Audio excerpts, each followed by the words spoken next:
Yo, what's up, people? Muddy here. I'm hoping this isn't what my channel is going to be, but I was listening to Ariel Helwanis' show last night, ironically after seeing all this on Twitter, and something just irritated me about Ariel, like the way how he conducts himself and how manipulative he is.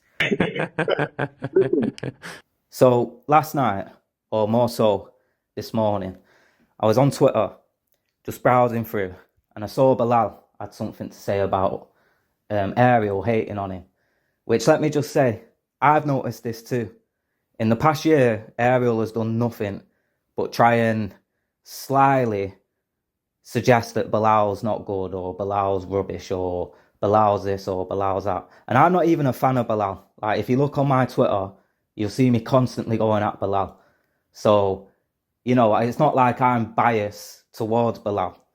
But I noticed this with another guy, Mohammed Makayev, who I am biased towards because he's from Manchester. I noticed for the last year or so him doing that with him as well. And I also noticed with Islam and Khabib, like all of a sudden, they're not on pound for pound lists and they're not on GOAT lists and all this stuff. And he has all these reasons. And anyway, I'm not trying to turn it into that kind of thing. But sometimes it just looks a bit obvious. So here we go. Bilal said last night along the lines of, Ariel never supports me, he never backs me, he's always trying to slyly have digs at me, which is true. So recently he had Tom Aspinall on his show, who fought on the same card that Bilal did against Leon. He tries asking Tom if he thought that the time difference might have affected Leon, which, as Bilal said, is ironic because Tom fought on the same card and won. So why is Tom going to say that if it didn't affect him? But Ariel must have forgot that, and he must have been hoping that the British guy would just blindly ride for the British guy and just go, oh yeah, it must have affected him. So therefore, he'd have a headline, basically, to say, oh, you know, Bilal was lucky. So anyway, let's get into the manipulation of Ariel and how he does his thing. So before, he had a reason to hate on Bilal, to just blindly hate on him. I wouldn't even say blindly, but before he had his political reasons to hate on Bilal, he did used to fight for him for a title. Like I always watch Ariel's show, and I can admit that he did. So, but this is before he started his little hate train. So it's very easy to pull up tweets and be like, here's example of whatever of me praising Bilal. Yeah, but all these are from years ago. So yeah, it's a good example, but that's like me saying, oh yeah, I don't know. It's like me pulling up pictures of the Queen doing the fucking Nazi salute before the wars, and then being like, yeah, she's 100% a Nazi because she was doing this years ago. Like, opinions change. Like, maybe she wasn't a Nazi after the war, after all the shit the Nazis did. You know what I'm saying? So, yeah, I just find it manipulative. But anyway, all this happened, and then I settled down to go bed. And like, I'm not doing this as shade or anything, but as I said, I usually listen to Ariel's show because basically the tone is pretty much the same. There's not many very shouty bits. There's no like crowd laughter. There's no like, you know, it's quite easy to sleep to. And like, basically when I can't sleep, it's okay to listen to.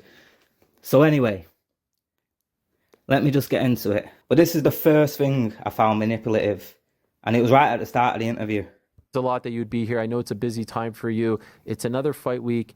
And by the way, you're back in Saudi Arabia, which of course you were. I couldn't miss the Ariel Helwanis show. Yeah. My guy. You're the best. Thank you so much. Francis, off the top, I'd be remiss if I don't give you a hug. I know we talked privately, but I know it's been a tough time for you and your family. So I just want to send my love to you and my condolences publicly as well. And I hope that you are doing okay. I don't think you will ever truly heal from what you experienced a few months ago with the passing of your son. But I just want to say I hope that you are feeling a little bit better and that he is still in your heart and that you are honoring him this Saturday. But I just wanted to express that off the top because I felt like that was the appropriate thing to do. Okay, on the surface, that doesn't seem too bad, right? Like, obviously, that you would want to say that to someone that has been through what Francis has been through recently. But this happened quite a while ago. And Ariel has already mentioned it on his show. He's already publicly offered his condolences and he's already privately offered his condolences. So this serves a purpose. He isn't offering his condolences to purely offer his condolences. The only reason he's mentioned this is to get Ngannou's emotions going. Yeah. Because he knows if he can get his emotions going, Ngannou might say some stuff that will generate headlines. He might snap back at something. Because let's be honest, he has had a lot to snap back at recently with Dana White and maybe the press conference with his future opponent, Renato.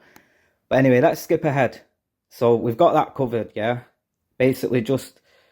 So Ariel always acts like he gives a fuck about fighters. Like, he basically took credit for Francis getting the boxing gigs. Yeah. Because, he was campaigning for it, so he took it as a personal victory. So he always acts like he's got the backs of the fighters and all this. But that's what I find quite contradictory with him. Like, if you really cared about the fighter, you wouldn't be trying to do this with him. But anyway, let's get to the next clip. You were a father. You kept your private life very, very, very private. Some people like to show pictures or bring their family to fights. Could I ask just about that mentality? Why did you... So he asked him, why'd you keep your private life private? Like, after asking him such a private question.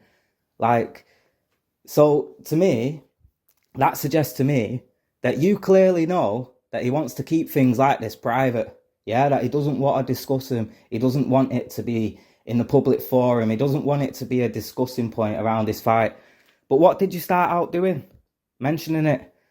So I think you should have done this the other way around. I think you should have done this one first about, oh, I know you like to keep your private life private, and then led into that. Like, you slipped up on your little manipulation tactic there, mate. Your little FBI fucking interview techniques. But anyway, let's skip ahead. Right, and here we get the next clip. So again, let me just frame this before I play the clip. Again, I think this just shows how manipulative the dude is, yeah? So what he's going to do is, he's going to mention him losing against Stipe, and then him fighting against Derek Lewis. And then after that fight, Francis mentioned that he felt stiff and he couldn't move and he felt different within himself, right? He does this for a purpose because he knows that he made similar excuses against AJ when he got knocked out. So part of me feels he did that just so Francis contradicts himself for when he leads into talking about the AJ fight. Okay. And I remember the first Stipe fight and then the subsequent fight, which was against Derek Lewis in Las Vegas, and you talked about you felt almost like you were frozen out there. And I'm wondering if you have thought or contemplated how you will feel coming off what happened against Joshua, your first fight back. Do you think your body will have the same issues? No, that's not what I would. Again, Francis don't bite. Yeah. This is what I love about this interview. I think Francis knows exactly what Ariel is, and he uses him for his own benefit, knowing that Ariel will try all this shit and he'll keep trying to get him on the show to pull all this shit out of him. But Francis is pretty clever. He never really gives him much. So I'll give props to Francis on that. All right, let's skip ahead. Now, where I'm skipping ahead to, I think this is shady as fuck. Because I think this is so unnecessary. Like, if you give a fuck about these fighters, why would you be trying to fuck up their relationships like this? Arabia since that fight? No. Okay. I came back. I was here in June. I remember when we spoke 10 days after the Joshua fight, you talked about being tired and all that stuff in the locker room. How are you going to... this? So he mentioned Saudi Arabia to re-jog his memory, yeah? And then he mentions, oh, I remember you saying you feel tired. He doesn't directly want to go to, I remember you suggesting you might have been drugged, yeah? Because he wants Francis to say that shit. But again, I come back to it. If he actually gives a fuck about this fighter, why would he be trying to fuck up his relationship with the Saudis? He's about to fight there at the weekend. And surely he wants another big boxing payday. And if he's out there claiming the Saudis cheated him, drugged him, and all this stuff. Like, they're probably not going to do it. So why would you fuck that up for him? Like, when you were screaming and dancing about him getting the bag and all that stuff, like, it wasn't because you cared about him getting the bag. It was because you could say, I was right. That's all you gave a fuck about, was saying to everyone, I was right and you were wrong. Like, that's all it was about. And to be honest, I think a big part of it as well was just you getting one over Dana White. Like, I generally feel like that was one of the biggest parts of all this was you just being able to say, I told Dana so. Yeah. Right, and again, I personally don't care about this one too much. Like, I actually do think this one is just a journalistic question, yeah? But let's go back to near the start. You literally said that he doesn't like talking about his private life, yeah? So why are you going to bring this up? Got it. That was the entire week. I have to ask you about this because it was very controversial.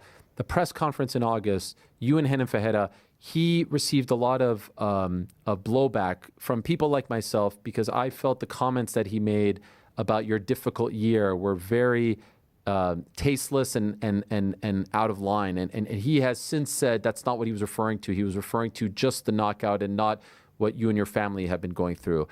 See, have you noticed how he says he has since said that's not what he was referring to? But the truth is, of that situation, he was mistranslated. So he wasn't even saying that in the first place. Like, a lot of Brazilians and Portuguese speakers have literally said he wasn't saying that at all. Like, the translators mistranslated this. But yeah, he wants to assert his own opinion into this situation, you know, because he's such a non-biased journalist. Like, literally all the guy gives a fuck about is generating a headline, which I do get. That's a journalist's job. But don't go around pretending like you give a fuck about these fighters at the same time. Like, don't go around pretending that you're fighting for them, because all what it takes is for one of them to have maybe a political stance that you don't agree with, or maybe they say something slightly negative about you, and then watch how quick those tables turn. Watch how quick you are to suggest that the bad fighters, or to suggest that the bad people, or try and maneuver other fighters and other people into suggesting that they're bad fighters or bad people, or that they're just lucky. Like, you can keep trying all this stuff, yeah, but there's a lot of people that aren't as stupid as you think they are, and they notice all these little manipulation techniques.